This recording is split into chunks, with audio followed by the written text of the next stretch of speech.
Ada 5 yang membedakan antara syirik besar dengan syirik kecil. Pertama, bahwa syirik besar ini dosa yang tidak akan pernah diampuni Allah selamanya sampai dia bertobat. Tapi kalau syirik kecil ini masih diperselisihkan. Tapi yang jelas bahwa sekecil-kecilnya kesyirikan tetap dosanya lebih besar dibandingkan dosa besar. Ingatnya, sekecil-kecil kesyirikan tetapi dosanya lebih besar dibandingkan zina, dibandingkan membunuh, dibandingkan judi dan yang semacamnya, minum khamar, dusta, riba dan yang lainnya. Tetapi perbedaannya, kalau syirik kecil masih ada kesempatan diampuni dosa-dosanya, tapi kalau syirik besar tidak ada kesempatan diampuni dosa-dosanya. Yang kedua, syirik besar ini menghancurkan semua amal yang sudah saya jelaskan di atas. Tetapi kalau syirik kecil ini tidak menghancurkan kecuali amalan yang ditempelinya saja. Jadi kalau syirik besar ini dipastikan habis amalannya. Tapi kalau syirik kecil, lihat, amalan yang ditempelinya ya gugur amalannya, tapi amalan yang tidak ditempelinya tidak gugur. Contoh mamanya, kemarin kita sholat dengan hari ini kita sholat. Kalau kemarin kita sholat ini ikhlas karena Allah, diterima. Kalau hari ini kita sholat riya karena Allah, riya kepada manusia, bukan karena Allah subhanahu wa ta'ala, maka gugur sholat hari ini. Jadi syirik kecil ini dia menggugurkan amalan yang ditempelinya saja.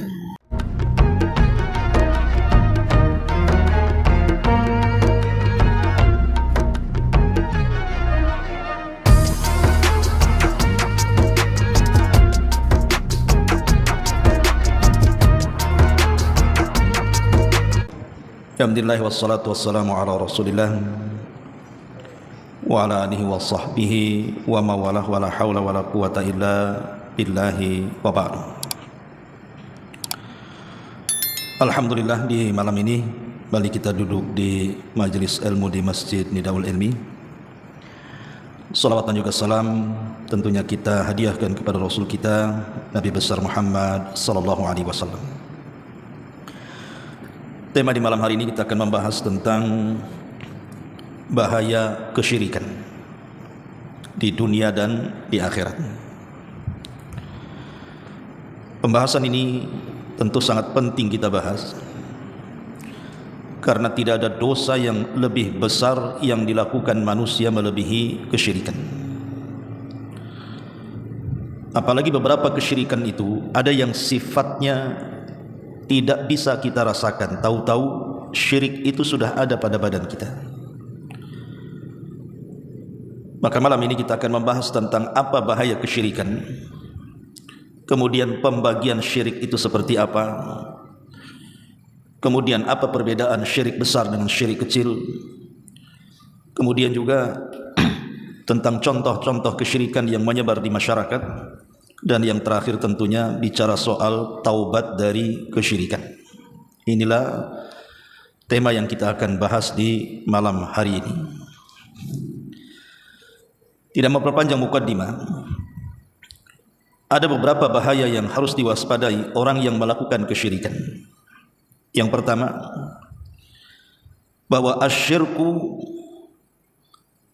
syirik itu yuhbitu a'mal bil kulliyati, bisa menggugurkan seluruh amal secara keseluruhan.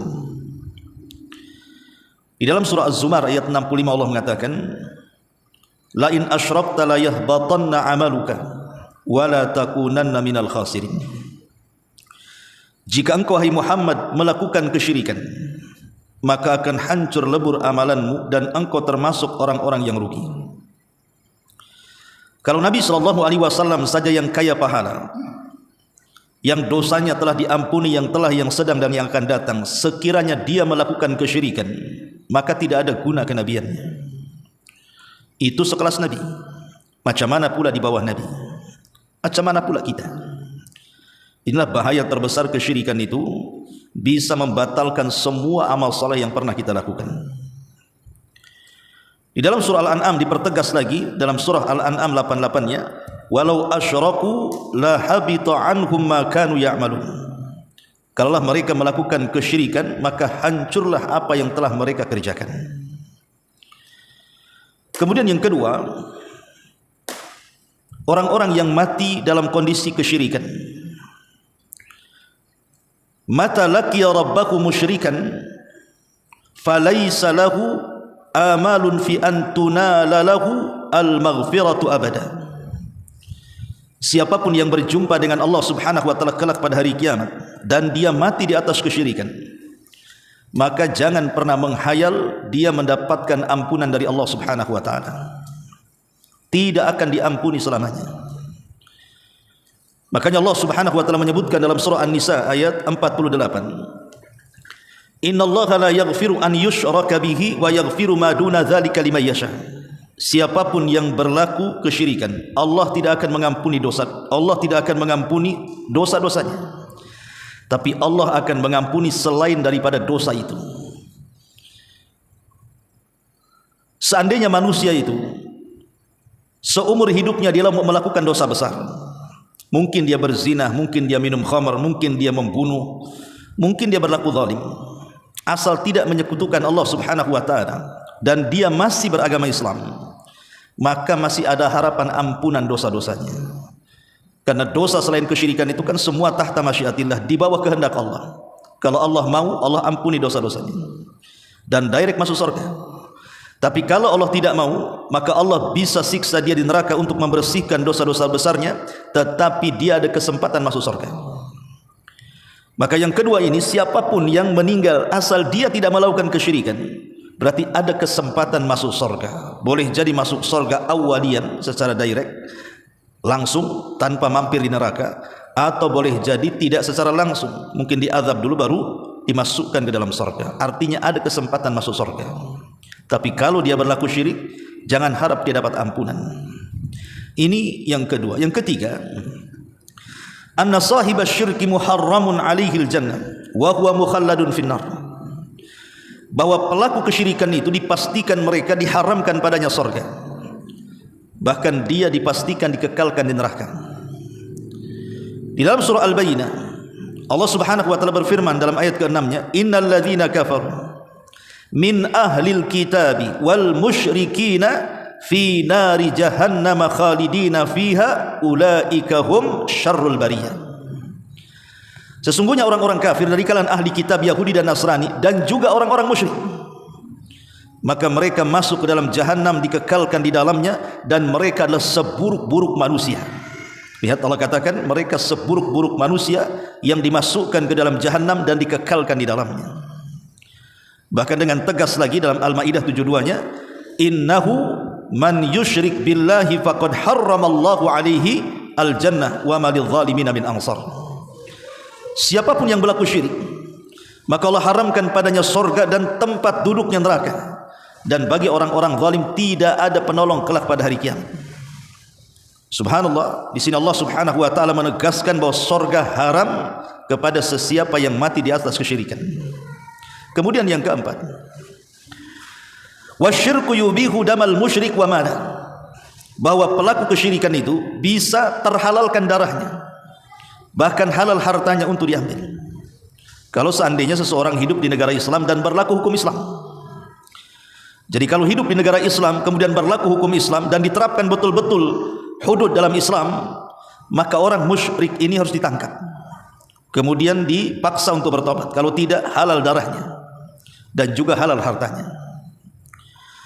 Ma'asyiral muslimin wal muslimat rahimakumullah. Kemudian, dan itu sebagaimana hadis Nabi sallallahu alaihi wasallam yang ma'ruf, bahkan dicantumkan dalam kitab Arba'in Nawawi, umirtu an uqatilan nas hatta yashhadu an la ilaha illallah wa anna muhammadar rasulullah.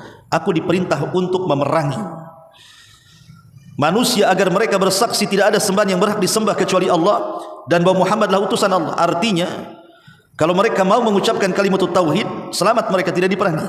Tapi kalau mereka enggan mengucapkan kalimat tauhid alias jatuh kepada lawan tauhid kesyirikan, berarti mereka halal untuk diperangi. Ini yang keempat. Yang kelima,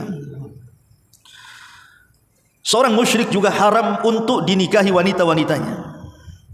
Tidak boleh orang itu menikahi wanita yang musyrik. Dalam Islam itu boleh menikahi wanita orang kafir hanya dari dua agama saja. Pertama Yahudi, yang kedua Nasrani. Maka halal boleh menikahi wanita-wanita mereka dengan catatan cara menikahnya sesuai dengan syarat Islam. Bukan di tempat mereka, bukan menikah di gereja atau di sinagog, tidak, tetap menikah di masjid dengan cara Islam. Walaupun mereka bukan muslim, bukan muslimah. Karena memang Allah Subhanahu wa taala membolehkan mereka. Tetapi selain Yahudi dan Nasrani, maka dilarang dalam Islam tidak boleh menikah dengan wanita-wanita di luar daripada ahli kitab. Karena di luar dari ahli kitab semuanya agama itu di atas kesyirikan. Makanya dilarang tidak boleh menikahi wanita-wanita yang masih di atas kesyirikan. Allah mengatakan dalam surah Al-Baqarah 221, "Wala tunkihul musyrikati hatta yu'min." Tidak boleh menikahi wanita-wanita syirik sampai mereka beriman. Ini yang kelima. Yang keenam, sembelihan mereka haram dimakan. Kalau sembelihan ahli kitab masih dibolehkan. Jadi kalau ada Yahudi Nasrani menyembelih binatang dengan catatan dia tidak menyebut nama Isa atau Uzair, tetap menyebut nama Allah dan disembelih dengan cara yang benar, digorok lehernya, maka halal sembelihannya walaupun yang menyembelih ahli kitab. Tetapi kalau yang menyembelih binatang itu orang musyrik, maka tidak boleh menyentuh sembelihannya karena haram hukumnya. Jadi kalau umpamanya antum dikirim daging, makanan yang berkuah, daging-dagingan dari tetangga, dan jelas-jelas tetangga ini bukan Yahudi, bukan Nasrani, mereka di luar agama daripada ahli kitab, jangan dimakan sembelihannya. Jangan dimakan, buang saja. Ya untuk menghargai mereka, terima, kemudian jangan dimakan karena haram hukumnya memakan sembelihan mereka. Ini yang keenam. Yang ketujuh, kalau seandainya man mata musyrika, barang siapa yang mati di atas kesyirikan, fa innahu la yarithu wa la yurath, mereka tidak mewarisi hartanya dan tidak berhak mendapatkan warisan. Mereka tidak berhak mewarisi ataupun mendapatkan warisan. Pamannya ayahnya musyrik, anaknya muslim. Ayahnya musyrik meninggal, maka harta warisan ayahnya tidak bisa diambil anaknya. Atau sebaliknya, anaknya musyrik, bapaknya pula muslim, meninggal anaknya, bawa harta, tidak bisa mewarisi kekayaan anaknya, tidak bisa mewarisi dan tidak bisa diwarisi. Karena ada hadis Nabi SAW mengatakan, la yarithul muslimul kafir walal kafirul muslim. Tidak boleh mewarisi seorang muslim harta orang kafir ataupun sebaliknya. Dan seorang yang musyrik jelas kafir. Ini yang ketujuh. Yang kedelapan, man mata musyrikan fala yughassal wala yukaffan wala yusalla alaihi wala yustaghfar lahu wala yutaraham alaihi wala yukbar fi maqabiril muslimin. Kalau dia mati di atas kesyirikan, tidak boleh dimandikan, tidak boleh dikafankan, tidak boleh disolatkan, tidak boleh didoakan ampunan, tidak boleh juga dikuburkan di pekuburan kaum muslimin. Mereka kuburannya sendiri. Lihat konsekuensi orang-orang yang melakukan kesyirikan. Karena sekelas Nabi SAW saja pernah memintakan ampun kepada Allah akan dosa-dosa Abu Talib pamannya, yang sudah merawat Rasul dari usia 8 tahun sampai menikah dengan Khadijah, sampai diangkat jadi Nabi, bahkan membela agama Nabi. Tapi kan Abu Talib mati di atas kesyirikan, dia tidak mau mengucapkan kalimat tauhid. Maka Nabi sebagai balas jasa ingin memintakan ampun akan dosa-dosa pamannya Abu Talib, tapi Allah tolak dengan menurunkan ayat surah At-Taubah ayat 113. Maka nalin nabi walladzina amanu an yastaghfiru lil musyrikin walau kanu ulil qurba. Tidak layak bagi seorang nabi dan orang-orang yang beriman untuk memintakan ampun kepada Allah akan dosa-dosa orang musyrik walaupun mereka kerabat dekat. Turun surah At-Taubah ini menghentikan Rasul untuk memintakan ampun kepada pamannya. Karena orang musyrik kemudian meninggal dan dia tidak bertobat, maka tidak berhak dimandikan, dikafankan, disolatkan, bahkan dimintakan ampun, bahkan tidak boleh kita katakan tarahum, dan tidak boleh dikuburkan di pekuburan kaum muslimin. Ini yang ke-8. Yang ke-9, seorang yang musyrik itu yuhramu nikmatai al-amni wal ihtida. Diharamkan padanya dua nikmat besar di dunia. Pertama keamanan, dan yang kedua petunjuk. Di dalam surah Al-An'am ayat 82 Allah mengatakan, alladzina amanu wa lam yalbisu imanahum bidzulmin ulaika lahumul amnu wa hum muhtadun.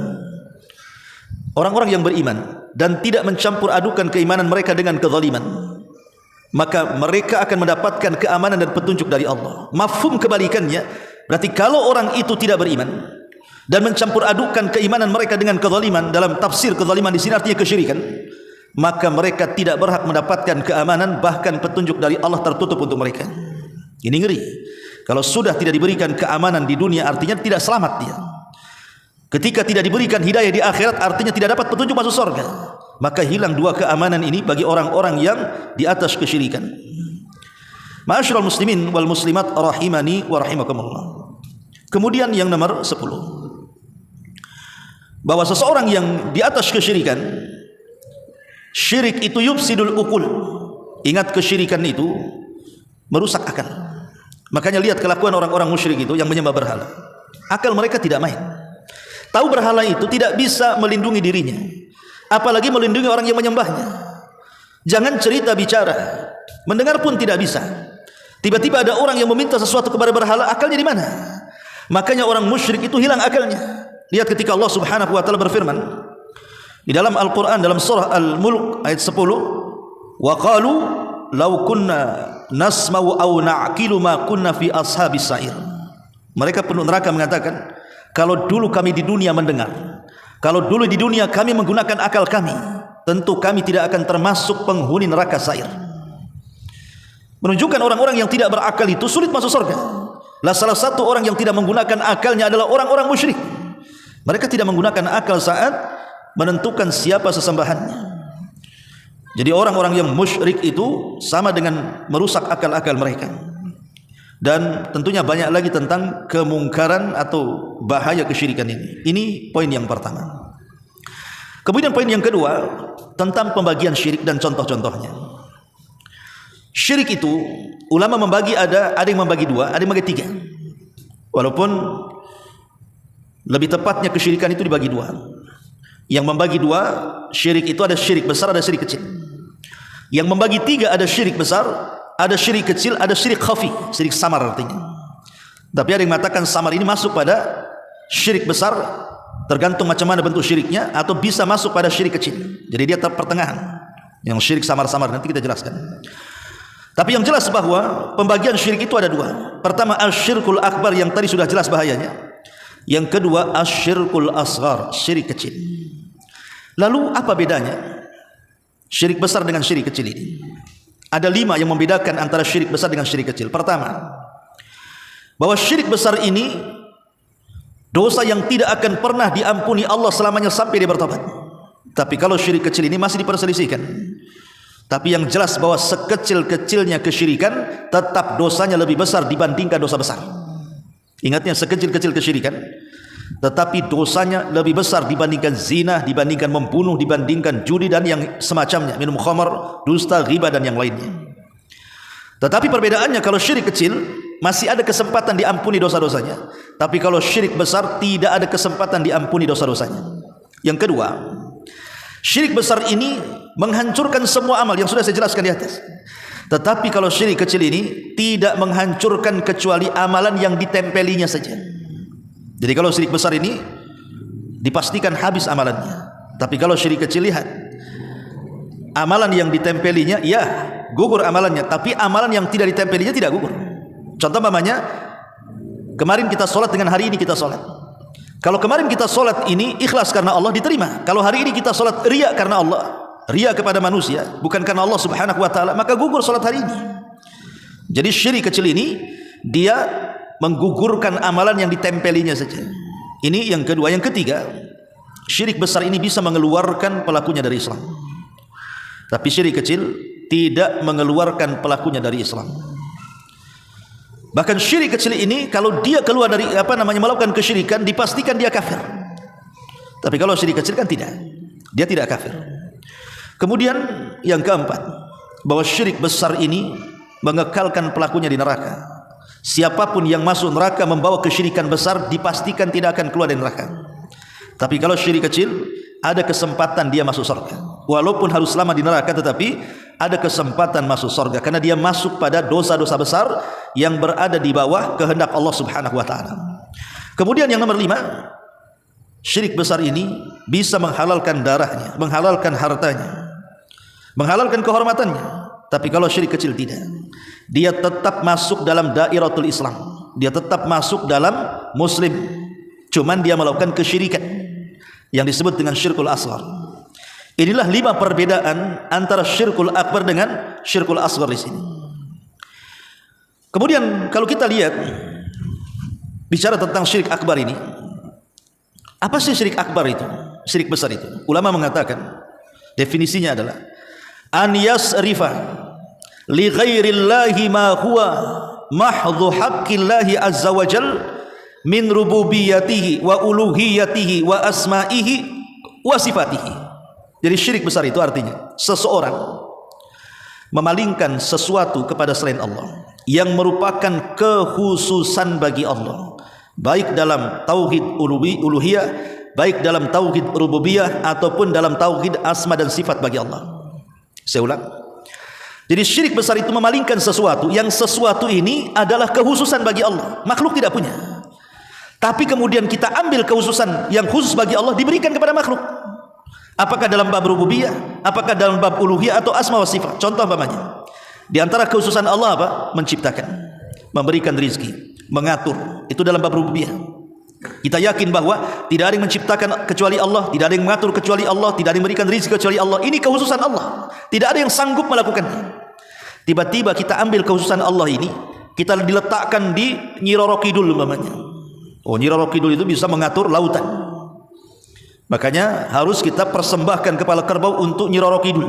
Nah, ini kesyirikan, syirik besar namanya. Kenapa? Karena mengatur walaupun sebagian kecil lautan itu tidak ada yang bisa kecuali Allah. Dia sudah mengambil kekhususan Allah diberikan kepada makhluk. Ini syirik besar namanya.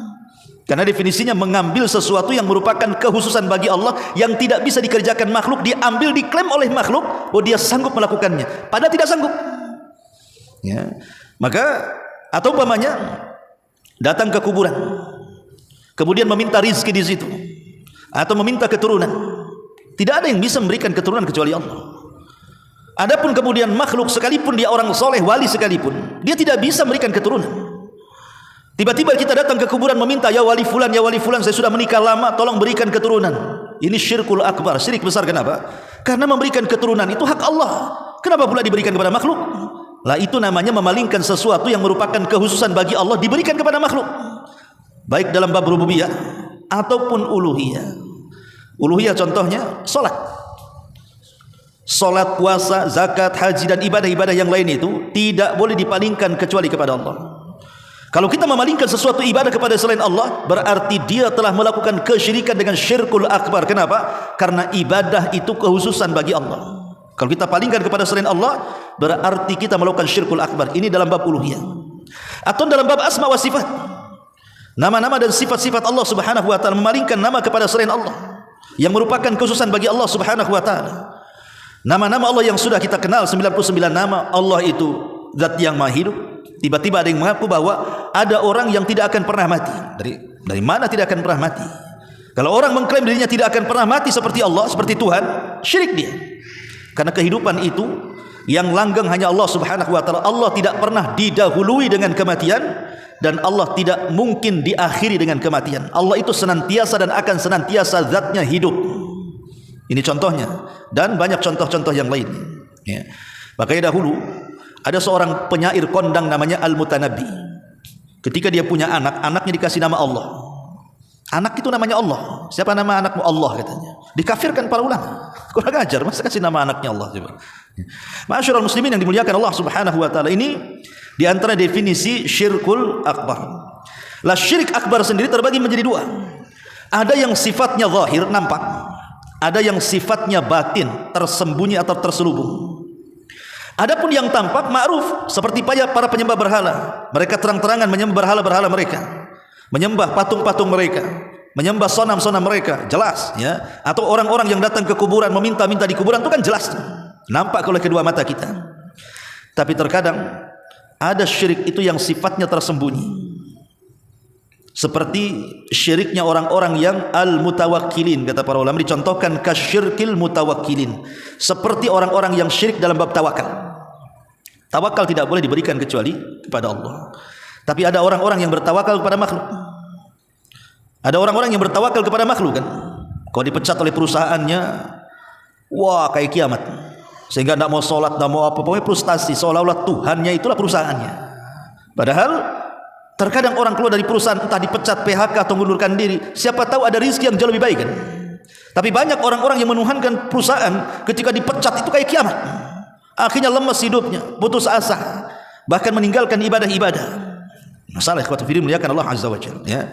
Itu berarti tawakalnya bukan kepada Allah, tapi kepada perusahaan, atau mungkin kepada pejabat, atau mungkin kepada manusia, atau mungkin kepada benda-benda dan begitu seterusnya. Ini syirik akbar yang sifatnya apa? Tidak nampak, karena kan dalam hati. Tawakal kan dalam hati. Nah, ini juga bisa terjerumus pada syirkul akbar. Kemudian di antara syirkul akbar juga adalah syirkul i'tiqad, syirik dalam bab keyakinan.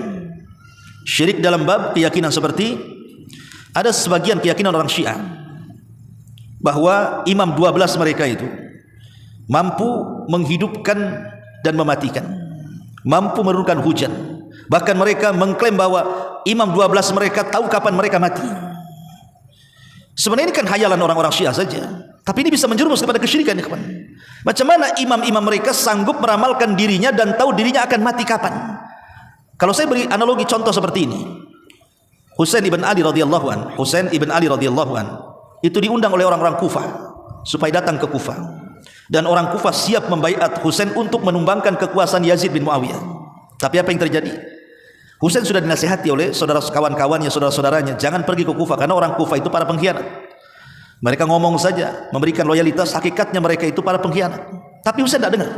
Berangkat dari Madinah ke Kufah, di tengah jalan di satu tempat namanya Karbala, dibantai oleh pasukan Ubaidillah ibn Ziyad.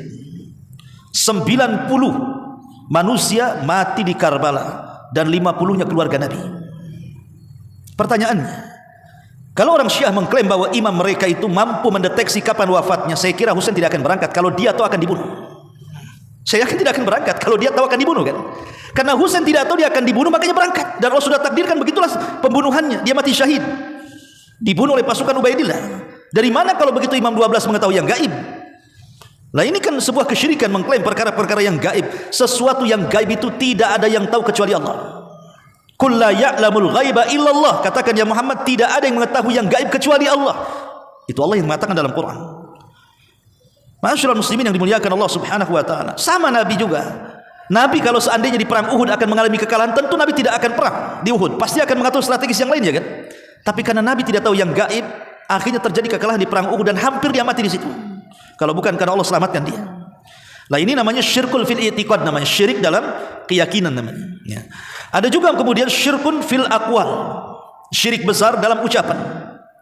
Seperti orang-orang yang isti'anah, istighatsah, isti'adzah, meminta pertolongan, meminta perlindungan kepada selain Allah. Seperti orang-orang yang datang menemui jin-jin kemudian meminta pertolongan kepada mereka. Itulah yang disebut dengan dunia dukun, paranormal, bomo dan yang semacamnya. Itu mereka meminta perlindungan kepada jin dengan menyebut nama-nama mereka. Makanya kenapa dunia perdukunan itu lengket dengan dunia gaib, lengket dengan dunia spiritual, kan itu. Makanya dukun itu pandai berdusta, karena dia akan membawa perkara gaib, itu masalahnya. Lah orang-orang awam yang punya iman ya saja, padahal mereka sedang berkomunikasi dengan jin dan menyebut nama mereka. Lah meminta pertolongan kepada jin dengan menyebut nama mereka, ini sama dengan isti'adzah li ghairillah, meminta perlindungan kepada Allah, dan ini kesyirikan yang sampai kepada syirkul akbar, syirik besar. Ya. Jangan cerita orang yang jadi dukun. Orang yang datang ke dukun saja diancam dalam syariat. Kalau hanya bertanya tidak meyakini, sholatnya 40 hari ditolak. Kalau sampai bertanya kemudian diyakini, maka dia telah kufur, keluar dari Islam. Itu yang datang, cuman dukunnya. Ya. Ma'asyiral muslimin wal muslimat rahimani wa rahimakumullah. Termasuk syirik besar juga ada dalam al-af'al, perbuatan. Seperti orang yang salat menghadap berhala, orang yang sujud kepada selain Allah, menyembelih kepada selain Allah, bernazar kepada selain Allah dalam perbuatannya. Ini syirkul akbar, ikhwan. Menyembelih di kuburan, bernazar di kuburan, semua di kuburan itu syirkul akbar, bukan syirik kecil. Karena menyembelih itu ibadah, tidak boleh diberikan kecuali kepada Allah. Salat itu ibadah, tidak boleh diberikan kecuali kepada Allah. Sujud itu ibadah, tidak boleh diberikan kecuali kepada Allah. Makanya salat yang dibolehkan di kuburan itu cuma satu, salat jenazah. Kenapa? Karena tidak ada ruku dan sujud. Setiap solat yang ada ruku dan sujudnya tidak boleh solat di kuburan atau menghadap kuburan. Karena Rasul yang mengatakan la tusallu ilal kubur, jangan solat menghadap kuburan, kecuali solat jenazah. Itu pun bukan menghadap kuburan, tapi menghadap kiblat, cuma di kuburan. Jadi contohnya seperti ini, umpamanya ada keluarga meninggal, kita masih di Padang, di Jawa, di Sumatera atau di mana, orang tua meninggal, pas datang sudah dikuburkan kemarin. Maka kita boleh datang ke kuburan kemudian sholat di samping kuburan, dibolehkan, tapi jangan menghadap kuburan, menghadap kiblat. Tapi sholat jenazah, karena kenapa dibolehkan sholat jenazah di areal kuburan? Karena dia tidak punya ruku, tidak punya sujud, dan ruku dan sujud tidak boleh diberikan kecuali kepada Allah. Ma'asyiral muslimin wal muslimat rahimani wa rahimakumullah. Dan banyak contohnya, nanti kita akan berikan contoh lanjut. Kita masuk pada pembagian syirkul asghar, syirik kecil. Syirik kecil ini memang definisinya selain daripada syirkil akbar ya syirik kecil. Tapi apa definisinya syirik kecil ini? Memang dijelaskan bahwa setiap kesyirikan yang tidak sampai mencapai had syirkul akbar maka dia syirkul asghar. Tapi kan definisi seperti ini akan sulit dipahami. Setiap yang bukan syirik besar maka syirik kecil. Iyalah kan gitu, logika kan seperti itu. Kalau bukan syirik besar berarti syirik kecil kan. Maka sangat sulit mendefinisikan syirik kecil ini. Tetapi syirik kecil ini ada yang memang ditegaskan oleh Rasul bahwa dosa ini termasuk syirik kecil atas lisan Nabi. Contoh mamanya, Nabi SAW mengatakan, akhwafa ma akhafu alaikum asyirkul asghar. Sesuatu yang paling aku takutkan dan paling aku khawatirkan kepada kalian kalau kalian terjerumus kepada syirik kecil. Rasul menyebutkan syirik kecil, langsung menyebutkan syirik kecil. Kemudian sahabat bertanya, apa itu wahai Rasul yang kau takutkan dari syirik kecil itu? Maka Rasul mengatakan, ar-riya, orang yang berlaku riya, beribadah bukan karena Allah tapi karena manusia. Tapi riya sendiri bisa masuk pada syirkul akbar, bisa masuk pada syirkul asghar. Kalau memang seseorang itu memang kehidupannya hanya untuk riya saja, itu bukan syirik kecil, itu masuk syirik besar. Contoh mamanya, ada seorang mu'alaf, dia masuk ke dalam Islam itu bukan karena ingin mengambil hidayah, tapi karena ingin riya. Dia menikahnya karena menikahi wanita. Dia seorang muslimah, syaratnya harus menikahi seorang muslimah, dia harus berpura-pura masuk Islam. Maka berpura-pura masuk Islam, kemudian hanya ingin supaya dipuji oleh istrinya dan mau menikah dengannya, atau dipuji oleh keluarganya supaya bisa menikahi putrinya. Ini bukan syirik kecil namanya, ini syirkul akbar. Masuk Islamnya percuma, karena masuk Islamnya bukan karena memang ingin mengambil hidayah, kan begitu. Karena riya mutlak dari awal, bukan karena Allah tapi karena manusia. Lain kalau dia seorang muslim kemudian dia melaksanakan sholat. Terkadang ada waktu-waktunya dia riya karena mungkin di sekitarnya ada orang-orang yang dianggap mulia, akhirnya dia bagusi sholatnya, dia bagusi bacaannya, dia bagusi gerakannya, dia lama-lamain sholatnya. Ini namanya syirik kecil namanya, karena datangnya bukan dari awal, ya sekonyong-konyong saja. Itu disebut syirkul asghar, nama syirik kecil. Termasuk syirik kecil adalah al-i'timad anil asbab wa adamul i'timad ala Allah. Terlampau menyandarkan kepada sebab dan lupa yang menciptakan sebab. Umpamanya terlampau yakin dengan obat. Obat ini pasti menyembuhkan.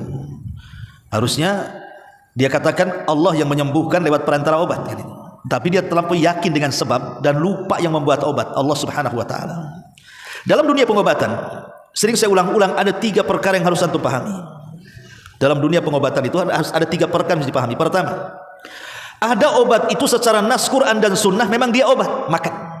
Seperti habatus sauda, kemudian minyak zaitun, kemudian madu, kemudian bekam hijamah, ya kan? Kemudian ruqyah dan begitu seterusnya. Ini secara syar'i Quran dan sunnah mengatakan itu obat, lakukan, makan. Walaupun kita tidak boleh meyakini 100% jadi obat, karena ada yang cocok di bekam, ada yang tidak cocok di bekam. Ada yang makan madu dia cocok sembuh, ada yang makan madu juga tak sembuh, ya.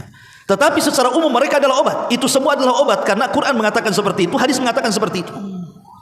Maka yang seperti ini tidak terlarang. Yang kedua, ada jenis-jenis obatan itu memang Quran tidak menyebutkan itu obat, hadis juga tidak mengatakan itu obat. Tetapi ada penelitian seksama yang sangat dalam oleh orang-orang yang ada di farmasi, kedokteran, herbalis atau yang lainnya. Setelah di lab, rupanya ini daun kalau direbus diminum bisa menyembuhkan penyakit ini karena ada zat-zat ini. Ini akar-akaran ini kalau direbus diminum airnya akan bisa menyembuhkan karena dalam akar ini terdapat zat ini dan begitu seterusnya. Dan sudah diteliti. Walaupun Quran tidak mengatakan itu obat, hadis Nabi tidak mengatakan itu obat, tapi karena sudah diteliti dan barangnya bukan barang haram, semua halal, dedaunan, akar-akaran, buah-buahan dan begitu seterusnya atau biji-bijian, maka silahkan konsumsi, itu obat. Yang jadi masalah itu yang ketiga.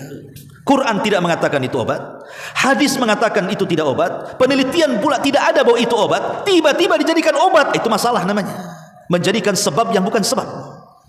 Dan itulah biasanya dilakukan oleh dukun-dukun yang ngaku sebagai tabib. Datang ke dukun, tentu dikasih keris petir katanya, ini bisa ngobati. Tentu dikasih musab kecil nonet yang bisa dimana, ini simpan ini. Kemudian dikasih tasbih karomah katanya. Kemudian dikasih lagi benang. Pernah saya waktu ke Pulau Moro itu dengan Ustaz Soleh itu, musim madu, musim durian di sana. Saya ke sana 3 hari di sana. Pas jalan-jalan 2 hari setelahnya, jalan-jalan jauh, jalan kaki itu berkilo-kilo. Lewat di sebuah kampung, rupanya tidak ada orang kampung itu. Tidak ada orang sama sekali. Nggak ada yang berani, maksudnya nggak ada orang itu di jalan-jalan. Rupanya orang itu tak berani keluar. Sebagian mereka ada di rumah, sebagian mereka ada di kebun duren. Yang ada di kebun duren tak berani pulang, yang ada di rumah tak berani pulang ke kebun. Jadi ketika kita keluar di situ rame-rame, jadi orang itu udah deg-degan kan itu. Kok berani gitu ya? Rupanya ada keyakinan di pulau di sana itu bahwa dalam setahun itu ada hari-hari tertentu itu akan membawa sial. Maka mereka tinggal di rumah atau di kebun dan tidak pulang. Yang saya herankan ketika itu ada anak-anak kecil yang banyak sekali di situ. Rata-rata membawa benang warna kuning. Ada yang di leher, ada yang di gelangkan, ada yang di perut, ada yang di kaki, dan tidak boleh dilepas kecuali putus sendiri. Jadi saya sama sosok itu mencobalah ini nanya-nanya, kok ada ya? Untuk apa benang? Hampir semua anak-anak kecil itu pakai benang kuning. Tidak boleh dilepas sampai putus sendiri. Jadi saya tanya, ini kenapa kok sampai bayi-bayi dikasih itu? Rupanya dia mengatakan apa? Itu untuk menangkal berbagai macam penyakit, berbagai macam wabah, dan begitu seterusnya. Lah dari mana? Apotek tidak pernah jual benang. Yang jual benang itu biasanya tukang jahit. Nggak ada hubungan kaitan dengan penyembuhan. Kalau mau buat celana ya. Tapi kalau mau menyembuhkan penyakit, nggak mungkin datang ke tailor, datangnya ke apotek, ke dokter kan begitu. Inilah namanya menjadikan sebab yang bukan sebab. Ketika saya tanya dari mana benang itu, rupanya di kuburan yang dikeramatkan. Di situ ada juru kuncinya, itulah yang minta benang situ. Ini kan kesyirikan, ikhwan. Ia memang tidak sampai kepada syirkul akbar, karena dia hanya menjadikan sebab yang bukan sebab, tidak sampai kafir, tidak keluar dari Islam kan? Karena kesalahan dia menjadikan sebab penyembuhan yang bukan sebab penyembuhan. Tapi bisa menjadi syirkul akbar apabila dia menyandarkan penyembuhan itu kepada benang. Kalau dia mengatakan benang inilah yang menyembuhkan, bukan syirik kecil lagi. Ini syirkul akbar, namanya syirik besar. Yang syirik kecil itu dia masih meyakini Allah yang menyembuhkan lewat perantara benang. Nah, itu baru syirik kecil, tidak mengeluarkan dari Islam ya. Tapi ketika seseorang menyandarkan kepada sebab dan lupa kepada yang membuat sebab, nah inilah yang disebut dengan syirkul asghar. Terlampau menyandarkan maksudnya. Tapi kalau mutlak menyandarkan kepada sebab, ya syirik besar ya. Kemudian juga di antara syirkul asghar adalah at-tatayyur. Tatayyur itu diambil dari kalimat burung ya, tayrun.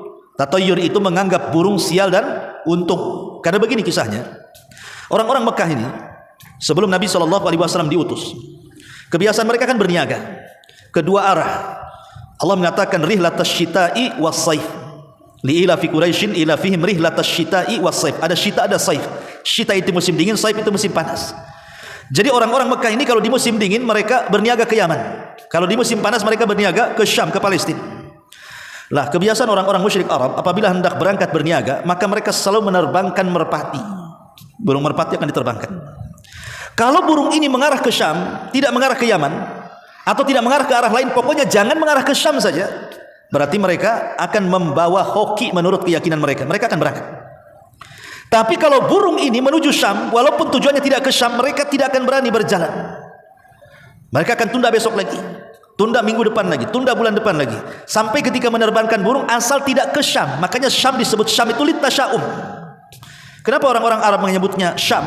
Syam itu dari kalimat tasyaum. Tasyaum itu membawa sial. Jadi kalau burung itu mengarah ke Syam, ini pasti bawa sial nih. Makanya mereka tidak akan berangkat dagang. Lah sejak itulah Islam datang dan mengharamkan tatayyur. Tidak boleh menyandarkan keuntungan dan kebuntungan usaha itu kepada seekor burung. Ya, itu tatayyur namanya. Itu di zaman jahiliyah, ikhwan. Tapi di zaman sekarang berkembang tatayyur itu. Bukan hanya sekedar ke burung saja. Kalau dulu zaman saya masih kecil-kecil di desa-desa itu ada namanya burung perukutut. Ini kalau sudah dia bersuara tutut-tutut gitu apa gitu ya, entah agak panjang entah apa gitu. Oh ini burung ini bohok ini. Dipelihara atau dijual mahal tuh. Ya kalau zaman dulu ya. Tapi rupanya beralih bukan ke burung saja. Dan anehnya di negeri kita ini tatayyurnya musim-musiman. Dulu ada ikan lohan, makin besar nong-nongnya katanya makin hoki. Tapi sekarang makanya ikan lohan mahal zaman dulu kan. Sekarang ada harganya, digoreng sekarang ikan lohan. Ya. Kemudian muncul juga apa namanya daun janda bolong. Tahu kan daun janda bolong yang besar-besar itu? Kenapa itu sejarahnya disebut janda bolong? Apa ada janda yang nggak bolong ya? Nggak paham ya. Tapi yang jelas bahwa itu pohon itu diyakini membawa hoki kan. Akhirnya sampai mahal, naudzubillah. Sampai nggak ada orang kebeli ratusan juta. Sekarang mana ada? Mau janda bolong mau apa tetap aja murah sekarang. Musim-musiman tatayyurnya kan. Kemudian apalagi dulu itu? Dulu pernah tahun-tahun kapan itu yang orang demam batu akik itu? Semua orang jual batu akik. Subhanallah. Tidak ada pasar kecuali ada orang jual batu aki itu. Sampai di warung-warung Padang sendiri, standnya itu ada orang jual batu aki itu. Di warung Padang padahal. Nyari batu aki ke warung Padang. Ya. Di Nagoya itu saya pernah mau beli warung Padang, kok ada orang jual batu aki di situ. Masya Allah, udah berkembang warung Padang jadi warung jual batu aki kan. Dan semua gedabus, menurut saya itu semua penjual batu aki itu pendusta. Kenapa? Karena dipromosikan tuh batu-batu. Ini batu ini batu mantap ini Pak katanya. Ini merah delima nih, ini bagus nih. Ini kalau untuk jualan laris. Kamu sendiri nggak laris kok. Padahal kamu yang jual itu batu itu. Memang orang-orang jualan jimat itu semua pendusta.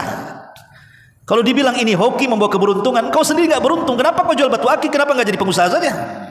Lah ini kan hal-hal yang seperti ini. Tapi kan demam batu aki sebentar saja kan. Sekarang hilang pula itu batu aki itu pada kemana? Ya. Kecuali kalau batu aki itu dari emas gitu, iyalah emasnya bukan batu akinya yang mahal. Tapi yang jelas bahwa tatoyur ini berkembang. Makanya kemudian definisi tatoyur dalam ulama akidah itu sesuatu yang sifatnya dilihat, sesuatu yang sifatnya didengar, sesuatu yang sifatnya dimimpikan. Kemudian diyakini bahwa apa yang didengar, apa yang dilihat, apa yang dimimpikan, apa yang dirasakan itu membawa untung dan buntung, maka itu disebut tatoyur. Ketika kesemutan tangan kanan, wah ini dapat rezeki. Ketika kesemutan tangan kiri, ini akan datang debt collector. Nah ini dari mana coba? Anak gadis tidak boleh duduk di pintu, nanti jauh jodohnya. Perasaan makin duduk di pintu makin dekat jodohnya, dilihat orang hari-hari kan itu. Kemudian juga ada orang kalau seandainya wanita hamil, kemudian suaminya mau mandi, maka anduknya tidak boleh lilit di leher katanya. Nanti anaknya kelilit ususnya. Naudzubillah. Ini dari mana coba? Ini tatoyur namanya. Tidak ada yang seperti ini. Apa kaitan bapaknya gulung-gulung anduk di leher tiba-tiba mempengaruhi kepada anaknya, nanti kemudian tali pusarnya akan melilit leher anak janinnya? Ini tatoyur semua. Nggak ada yang seperti itu. Ya. Nggak ada yang seperti itu. Dan di negeri ini paling kaya, di negeri kita ini tatoyur ini paling kaya ya kawan. Paling kaya. Contoh saja umpamanya, antum naik mobil atau naik motor, nabrak kucing. Ya. Kucing ini kalau enggak dihormati seperti manusia, ya dikafani, dihormati, dikuburkan dengan layak, itu akan membawa kecelakaan. Kemudian diyakini sebenarnya kenapa terjadi kecelakaan setelah dia nabrak kucing? Karena dia termakan berita hoax. Bahwa siapa yang nabrak kucing, kalau kucing itu jadi dikuburkan dengan baik, maka dia akan mengalami kecelakaan. Maka setan datang membayang-bayangi dia. Coba kalau tidak ada keyakinan seperti nabrak kucing sama dengan nabrak ayam, nggak mungkin dia. Apa bedanya nabrak kucing dengan nabrak ayam, nabrak entok, nabrak suang atau yang lainnya? Sama saja semua binatang. Tidak ada bedanya. Yang menjadikan kemudian keyakinan seperti itu itulah disebut dengan tatayur namanya. Atau zaman dulu ketika ada melihat gagak di tengah malam, ini ada orang mati nih, hati-hati jangan ada yang tidur, nanti kita yang mati katanya. Jadi satu malam suntuk itu gara-gara melihat burung gagak, sampai pagi dia tak mau tidur karena pasti ada orang mati katanya. Lah ini kan perkara-perkara seperti ini, naudzubillah, melihat burung hantu dan begitu seterusnya, macam-macam lah. Kalau antum lebih paham, bahkan di beberapa daerah kan tatoyurnya beda-beda tuh. Ya, satu daerah dengan daerah yang itu mesti punya tatoyur. Lah Islam datang menghapuskan karena itu kesyirikan. Tatoyur itu bagian daripada kesyirikan syirkul asghar. Ya. Ataupun namanya gambaran kesyirikan yang lainnya, maksudnya masuk dalam kategori syirkul asghar juga. Dalam bentuk ucapan. Seperti ucapan yang sering di masyarakat kita dengar, kalau saya tadi tidak keluar, tentu saya tidak akan kecelakaan. Atau mamanya ada orang tua mengatakan, "Tidak usah keluar lah nak," katanya. "Sudah di rumah saja." Nekat anaknya. Tahu-tahu betul-betul kecelakaan. Apa kata orang tua? Tuh kan kewalat dengan orang tua katanya.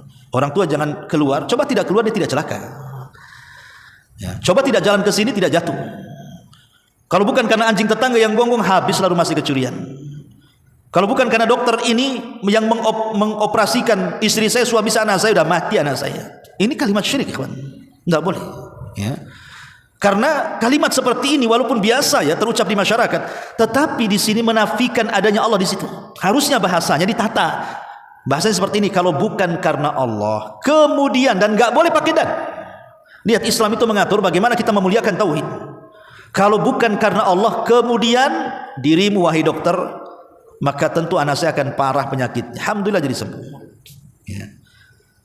Itu pun harus menggunakan bahasa kemudian. Dalam bahasa Arab itu menggunakan kalimat summa, bukan waw. Kalau dia mengatakan laulallah wa anta, kalau bukan karena Allah dan kamu, ini syirik masuknya. Walaupun Allah disebut, tetapi dengan disejajarkan Allah dengan makhluk, maka ini syirik, walaupun tidak syirik besar, ini syirik kecil. Jadi bahasanya ditata kalau bukan karena Allah. Kemudian ya, makanya ataupun menghindarkan kalimat lau, seandainya. Ini kalimat seandainya ini bisa menjerumuskan kepada syirkul asghar. Makanya ada hadis Nabi SAW, fa inna lau taftahu amalu syaitan, karena lau itu kalimat yang membuka pintu-pintu amalan setan. Karena kalimat lau seandainya itu, sadar ataupun tidak, orang itu telah menolak takdir. Seandainya aku tidak ke sana, tentu tidak begini. Nah, kan itu. Padahal sudah takdir. Coba seandainya aku tidak, tadi saudara saya tidak keluar dengan motor itu, tentu tidak ketabrak, tidak mati. Walaupun tidak keluar, kalau sudah ditakdirkan mati hari itu, macam mana caranya, pasti dia mati. Bukan masalah sebab. Sebab itu macam-macam, tetapi kematian itu satu, itu takdir. Sebab boleh macam-macam. Ada orang yang jatuh, ya mati. Ada orang yang ketabrak, dia mati. Ada orang minum racun, dia mati. Ada orang bunuh diri, dia mati. Sebab itu bisa ribuan, tapi mati itu satu. Itulah takdir. Kalau hari ini harus mati, maka pasti mati. Ada orang tidur nggak ngapa-ngapain, besoknya nggak bangun lagi. Banyak yang seperti itu. Padahal sehat, ahli olahraga, ya, menjaga betul makanannya. Kalau sudah ditakdirkan mati, tidak ada ceritanya. Nah, makanya jangan selalu menggunakan kalimat seandainya.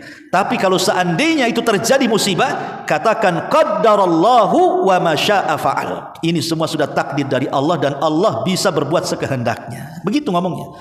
Jadi kalau seandainya kita jalan kesandung, lecet, ketabrak, patah dan begitu seterusnya, ini sudah takdir Allah. Tidak bisa kita nyalahkan seandainya tadi. Ya, ini karena ini membuka pintu daripada pintu-pintu syaitan. Dan banyak gambaran-gambaran tentang syirkul asghar. Taib. Ada perbedaan antara syirik yang dilakukan orang dulu dengan syirik yang dilakukan orang sekarang. Yang pertama, syirik orang dulu itu rata-rata mereka menyembah Allah di saat mereka susah, tapi di waktu senang mereka datang ke berhala dan meminta-minta. Itu orang-orang jahiliyah di zaman itu. Mereka melakukan kesyirikan itu di waktu senang saja. Di waktu susah tidak pernah melakukan kesyirikan orang musyrik itu. Contoh, Abu Jahal itu punya anak namanya Ikrimah bin Abi Jahal. Ikrimah bin Abi Jahal itu salah satu nama yang ditarget Nabi tidak akan dapat pengampunan kecuali dibunuh ketika terjadi Fatu Mekah. Kan ada nama-nama orang yang data oleh Rasul, orang-orang ini tidak bisa dapat pengampunan, tangkap bunuh. Tapi secara umum semua penduduk Mekah itu diampuni oleh Rasul. Ketika terjadi Fatu Mekah, Rasul memandang orang-orang yang pernah menyakiti dia dan keluarganya, menyakiti sahabatnya, dipandang satu-satu. Tapi Rasul mengatakan apa? Idhabu fa antumut tulaqa, pergi kalian sudah dimaafkan. Tetapi ada orang-orang yang tidak dimaafkan oleh Nabi. Salah satunya Ikrimah bin Abi Jahal. Karena ketakutan, lari dia ke Syam naik perahu. Dengan orang-orang yang diponis tidak akan dapat pengampunan. Rupanya perahu di tengah lautan, diombang-ambing sama gelombang. Ketakutan orang-orang yang ada di perahu itu. Salah satu di antara orang yang di perahu menasihati, kalau kita tidak meminta pertolongan kepada yang di langit, maksudnya Allah Subhanahu wa taala, tentu kapal kita akan karam. Maka kita harus berdoa kepada dengan cara ikhlas, minta supaya kita diselamatkan. Lah di situ Ikrimah bin Abi Jahal mendengar dan mengatakan, "Ya Rabb, kalau memang Engkau adalah Tuhanku dan apa yang didakwahkan Muhammad itu benar," katanya, "dan Kau selamatkan hari ini, ku janji aku akan datang menemui Muhammad dan aku akan masuk Islam." Subhanallah, akhirnya Allah takdirkan selamat tuh kapal, balik lagi ke Mekah, selamat. Dari situlah Ikrimah sadar bahwa selama ini sesembahannya tidak ada gunanya. Dia datang kepada Rasul kemudian masuk Islam, dan baik keislamannya Ikrimah bin Abi Jahal itu.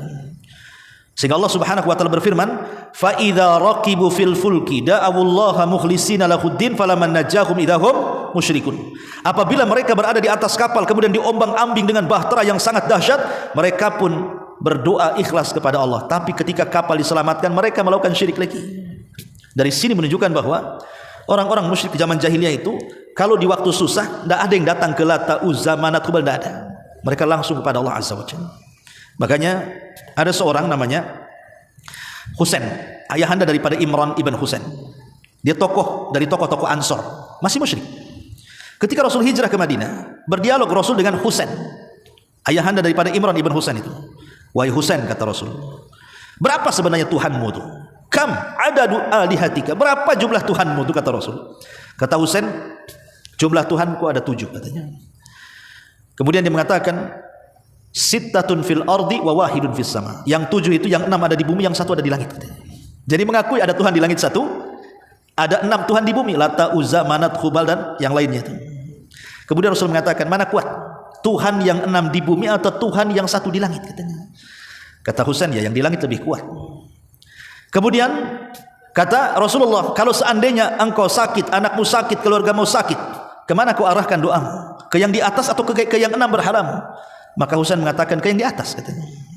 Baik, kalau engkau mencari rizki, kau minta kepada siapa rizki yang akan diberikan kepadamu? Kepada 6 berhala yang ada di bumi ataukah kepada Tuhan yang ada di langit? Dia mengatakan kepada yang di langit.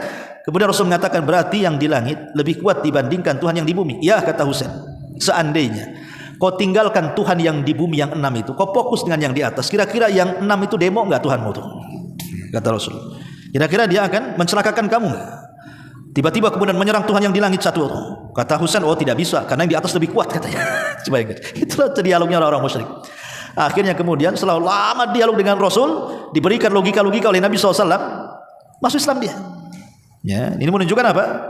Bahwa orang-orang musyrik di zaman dulu kalau melakukan kesyirikan di waktu susah saja, kalau di waktu senang mereka justru melakukan kesyirikan. Kau di zaman sekarang susah senang tetap syirik. Susah makin syirik, senang makin syirik di zaman sekarang ini. Susah datang ke kuburan minta-minta supaya usaha dilancarkan. Usahanya sudah lancar takut bangkrut, datang ke dukun, dari kuburan ke dukun itu sama saja. Ke kuburan meminta-minta syirik. Setelah kaya takut kekayaannya hilang, datang ke bah dukun, syirik juga kan begitu. Ini makanya kenapa kesyirikan di zaman dulu lebih ringan dibandingkan kesyirikan di zaman sekarang. Ini satu. Yang kedua, kalau orang-orang dulu jahiliyah itu, mereka itu sesembahannya batu, pohon, makhluk-makhluk yang tidak punya dosa. Apa dosanya batu? Apa dosanya pohon? Tidak ada. Ya. Ataupun kalau memang menyembah orang-orang soleh yang sudah meninggal, memang jelas-jelas kesolehannya, bukan kaleng-kaleng kesolehannya. Memang mereka orang soleh, jadi jelas kesolehannya. Tapi kalau orang sekarang ini yang nyembah kuburan itu, tidak tahu ini kuburan ini dulu semasa hidupnya soleh, ketoleh, tidak tahu kita. Dia orang baik, orang fasik, kita tidak tahu. Yang jelas kata orang itu wali, itu kata orang. Ya, lah ini masalah kan begitu. Makanya orang dulu kesyirikannya lebih ringan dibandingkan kesyirikan di zaman sekarang. Yang ketiga, di zaman jahiliyah tidak ada keyakinan itu Allah masuk kepada tubuh manusia. Tidak ada. Orang jahiliyah tidak pernah mengatakan seperti itu. Hatta Abu Jahal, Abu Lahab, tidak ada yang mengatakan Allah itu menyatu dengan makhluk. Di atas kesyirikan dan kejahilian mereka loh ya. Tapi di zaman sekarang ada pula orang meyakini bahwa Allah itu bisa menyatu dengan makhluk. Dalam bahasa Jawa itu istilah manunggali kaula Gusti. Allah itu menyatu dengan alam. Bahkan lebih parah lagi, bukan dengan alam, dengan manusia. Itu disebut dengan akidah hululiyah namanya. Akidah hululiyah, Allah bersatu dengan makhluk seperti kopi, gula, teh, jadi satu, kayak gitu campurnya. Belakangan kemudian orang-orang yang berpemahaman seperti ini apa? Karena Tuhan sudah berada di badan dia, sehingga tidak ada kewajiban untuk melaksanakan yang wajib-wajib. Sudah mulai meninggalkan sholat, puasa, zakat, haji, pokoknya enggak ibadah lagi. Untuk apa ibadah? Tuhan sudah ada dalam hati saya, sudah ada badan saya. Ya, orang yang beribadah itu harus bagi mereka yang Tuhannya belum masuk ke badan gitu. Masih di luar. Istilah dengan syariat. Kalau sudah tingkat ma'rifat beda, karena sudah masuk karena enggak perlu lagi. Berdalil pula dengan Quran, wa'budullaha hatta ya'tiyakal yakin, sembahlah Allah sampai datang keyakinan. Berarti saya sudah yakin tidak perlu menyembah Allah. Maksud keyakinan di situ mati, sembah Allah sampai mati, sampai yakin pula. Karena sudah ma'rifat kan yakin tuh. Berarti tidak perlu menyembah Allah lagi. Ini kan gimana? Bahkan ada pemahaman inna salata li dzikri, Allah mengatakan salat itu untuk mengingat aku. Aku kalau sudah ingat Allah tak perlu salat lagi katanya. Karena inti salat itu untuk mengingat Allah. Aku sudah ingat. Sing penting eling udah cukup, tak perlu salat katanya. Jadi dalilnya itu sing penting eling tadi. Yang penting ingat Allah dan enggak perlu salat gitu. Salatnya eling itu tadi. Gimana? Orang yang paling eling itu Nabi. Dia tidak pernah meninggalkan salat. Dia tidak pernah meninggalkan, bahkan salat malam wajib bagi dia. Bahkan kakinya pecah-pecah pula. Itu orang yang paling eling di dunia, Nabi SAW. Ini anda bukan Nabi. Kemudian membuat kaidah yang jauh lebih sesat lagi. Dia mengatakan apa? Maqamul wilayah aula min maqamin nubuwah. Bahwa kedudukan seorang wali jauh lebih tinggi dibandingkan seorang Nabi. Wajar Nabi masih salat karena wali lebih tinggi dibandingkan Nabi. Kan kurang ajar namanya. Macam mana wali lebih tinggi daripada Nabi? Dalilnya apa? Nabi Musa belajar kepada Khidir. Khidir kan wali. Nabi Musa ini Nabi dan Rasul. Kedudukan Nabi Musa itu lebih tinggi Nabi dan Rasul. Kenapa belajar kepada wali katanya? Jangan salah. Nabi Musa belajar kepada Khidir itu karena dia dihukum oleh Allah. Gara-gara ada orang bertanya, wahai Musa, ada nggak orang lebih alim dibandingkan kamu? Kata Nabi Musa, tidak ada. Lupa Musa mengucapkan insya Allah. Makanya Allah hukum Nabi Musa. Ada tuh Khidir. Kau belajar sama dia. Tapi ingat, walaupun Musa belajar kepada Khidir, bukan berarti Khidir lebih mulia dibandingkan Musa. Tidak, Musa lebih mulia dibandingkan Khidir. Musa itu ulul azmi, dia nabi, dia rasul, dia diturunkan Taurat. Khidir apa? Dia bukan nabi. Diperselisihkan kenabiannya, ada yang mengatakan nabi, ada yang mengatakan wali. Masih diperselisihkan oleh para ulama. Apalagi setingkat rasul, apalagi ulul azmi. Lalu kenapa Nabi Musa belajar kepada dia? Sudah saya katakan tadi, karena memang perintah Allah. Allah yang perintahkan belajar, gara-gara Nabi Musa terpeleset lidahnya. Sifat manusianya datang sombong. Tidak ada yang orang lebih alim daripada aku, kata Nabi Musa. Kata Allah, ada. Ya, makanya kemudian Khidir pun ngomong dengan Nabi Musa ketika di atas perahu dalam hadis yang sahih itu. Wahai Musa, ilmu yang kau miliki aku tidak tahu, sebagaimana ilmu yang kau miliki kau tidak tahu. Artinya masing-masing punya ilmu di sini kan. Allah lebihkan masing-masing. Musa punya kelebihan, Khidir punya kelebihan. Nah, dari sini khotbah ini Allah tidak bisa dijadikan dalil bahwa makom wali itu lebih tinggi dibandingkan makom para nabi. Bagaimanapun para nabi lebih tinggi. Mereka utusan Allah. Nah, ini untuk melegalkan pemahaman tadi, hululiyah bersatunya Allah dengan makhluk sehingga meninggalkan ibadah. Ini bukan ajaran Islam. Ya. Dan merendahkan orang lain yang kata mereka kalau baru tingkat syariat itu antum enggak ada apa-apanya. Antum kalau ketemu dengan orang ini antum diremehkan. Diremehkan walaupun antum sholat 5 waktu, tepat waktu sholat sunnahnya, ngajinya rajin, nggak ada apa-apa di mata mereka karena antum masih tingkatan TK. Mereka sudah menganggap S1, S2, doktor, profesor. Padahal terbalik, antum yang sudah profesor, mereka yang masih TK sebenarnya. Makanya orang berjumpa dengan orang seperti ini kita diremehkan jadinya. Antum masih tingkatan syariat, belum sampai kepada hakikat. Ya. Masyaallah muslimin yang dimuliakan Allah Subhanahu wa taala, inilah di antara contoh kesyirikan tempo dulu dan kesyirikan di zaman sekarang. Adapun yang terakhir, karena waktu juga, tentu karena syirik ini dosa yang paling besar, maka tidak bisa dia dihapus dan digugur dosa itu dengan sholat, dengan puasa, dengan wudu. Walaupun Rasul mengatakan sholat 5 waktu ke sholat 5 waktu yang bisa menggugurkan dosa, umrah satu ke umrah berikutnya bisa menggugurkan dosa, wudu tetesannya bisa membawa dosa dan menghancurkannya. Ini dosa-dosa kecil. Kalau dosa besar tidak bisa dihilangkan dengan sholat, dengan umrah, dengan wudu, dengan sujud, ruku dan begitu seterusnya. Maka dosa syirik karena dosa yang paling besar harus ada taubatan nasuha. Tobat yang betul-betul tobat yang ikut syarat tobatnya. Satu, dia harus meninggalkan kesyirikannya. Yang kedua, dia harus menyesal dari kesyirikannya. Yang ketiga, tidak mengulang lagi kepada kesyirikannya. Ini harus ada. Kemudian yang keempat, dia buktikan dia meninggalkan kesyirikan itu dengan mempelajari tauhid.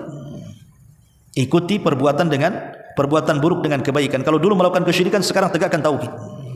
Baru taubatnya diterima oleh Allah Subhanahu wa taala. Wallahu a'lam. Ini di antara bahaya kesyirikan. Subhanaka wa bihamdika asyhadu an la ilaha illa anta astaghfiruka wa atubu ilaik. Allahu taala alam. Assalamualaikum warahmatullahi wabarakatuh.